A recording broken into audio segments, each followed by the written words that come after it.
we are, June 1st, 2011, Aurora, Illinois, and this happened as I was coming into work. Nice grid layout here. I saw 2 or 3 planes as they were actively doing this.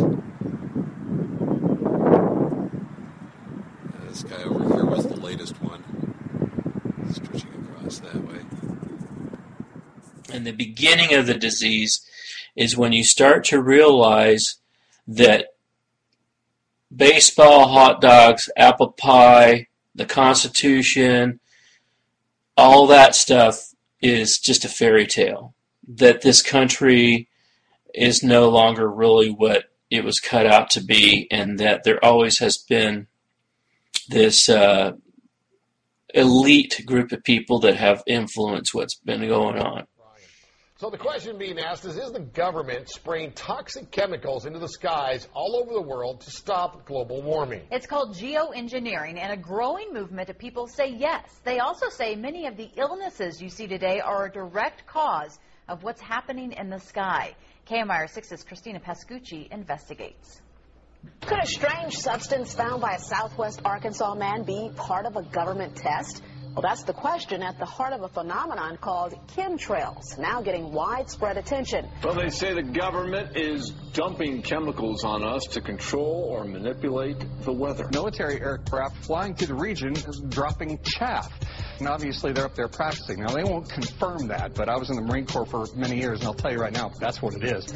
People say the government is up there in airplanes spraying all kinds of chemicals. Chemtrails are the term widely used to describe the brilliant white trails laid down by U.S. Air Force tanker planes.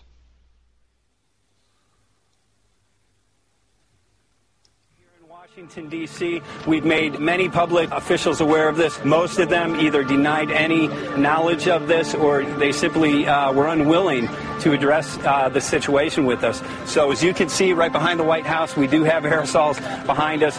The spraying has continued. What is the solution? Is the solution...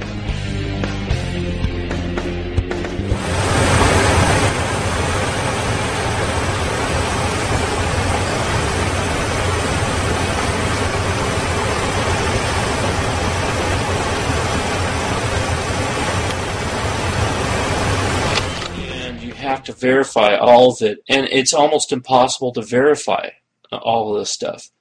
And what's going to happen is you're going to be mentally obsessed with it. And the crap coming from the airplanes, all of these pieces are being attacked by people, and they look at them as isolated situations. They don't understand that this is part of a total tyranny and part of a soft kill that continues to go. It's the aircraft. More interesting arguments that conspiracy theorists bring up is the fact that chemtrails have been... If you like one of these people, that everything they look at is the conspiracy.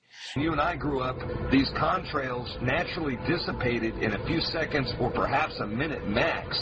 But these things expand, they grow bigger. So when I look up there and I think are contrails, you're telling me are chemtrails? Yes, but a contrail would be dissipated by now. This is of interest not just in this country, but European countries and frankly all over the world. Geoengineering is a deliberate changing of our Earth's climate to fight global warming.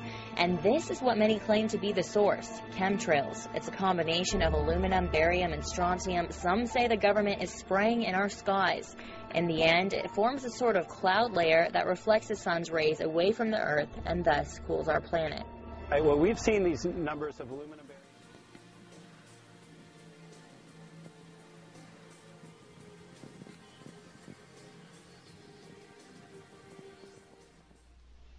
Okay, the aluminum found in chemtrails over Ontario matches the 10-micron aluminum oxide called for in the 1994 patent issued to Hughes Aircraft Company. Welsbach seeding for a reduction of global warming refers to spreading highly reflective materials in the atmosphere to reflect incoming sunlight, 1 to 2%, to slow rapidly accelerating global warming. Guys. We're already at full tilt right now, just living in this society, fighting the traffic. If you go to work and you fight the traffic, unless you live out in the country on a farm or something, and even that's getting complicated because you got all these regulations and all this stuff. The world is just too complex, too stressful right now. And to add to that, and don't try to be the hero. Don't put the weight of the world on your shoulders, you know. And I have a tendency spreading the word with growing awareness. About 90% of the population, we believe, is unaware of this issue, which means 90% of the people who normally might do something if they knew are not doing anything because they are unaware. So please look into your heart. Use whatever skill you have to get the word out. The future of humanity is dependent upon it.